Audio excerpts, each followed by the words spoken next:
Hey everyone, it's Debbie here, the author of God Naked at Last. Many of us live our lives with a sense of religious anxiety or shame and guilt because of the emphasis within the church and Christianity on sin and portraying us as evil sinners that can never match up to God's standard. God is this great big figure in the sky with a stick telling us how awful we are, condemning us, or fiery preachers on stages telling us that if we don't repent hard enough, we're all going to go to hell. And many of us today even will go along to churches and find that we're excluded or condemned because of our lifestyle choices or decisions that we've made in the past. People that have encountered divorce, or people that have had unplanned pregnancies, or people that have lifestyle choices that the church deems not good enough for God, or not good enough for the church anyway.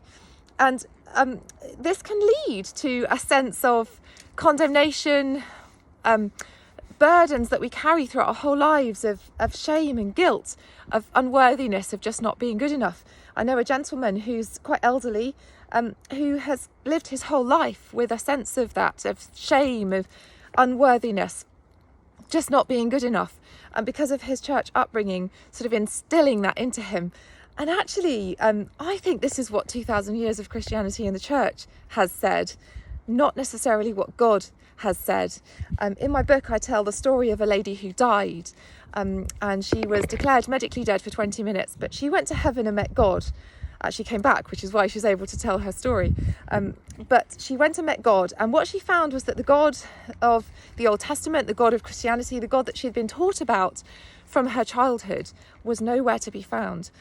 That sort of evil, condemning God, telling us how sinful and how awful we all are, was nowhere to be found. What she found was a being full of love, power, passion, and filling every fibre of her being with its love, and loving everything, loving every decision, every part of her life. There was no condemnation, there was no hell, there was no sin. And she found that it was the most wonderful experience of her life. And actually, I think it's time to strip away this condemnation, this shame and this guilt that often many of us carry, and move on in our lives. If we strip that away, if we say, let's go find God, let's just focus on God, and let's just spend that time with God, not worry too much about decisions that we've made in the past, things that we've done that might or might not have been wrong, and what's right or wrong anyway. Different churches say different things, so who really knows? Let's just enjoy God, enjoy our lives, live and just be happy. Get rid of this shame and guilt that can affect our mental health and move on.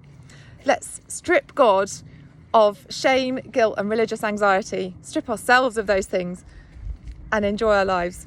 GodNakedAtLast.com.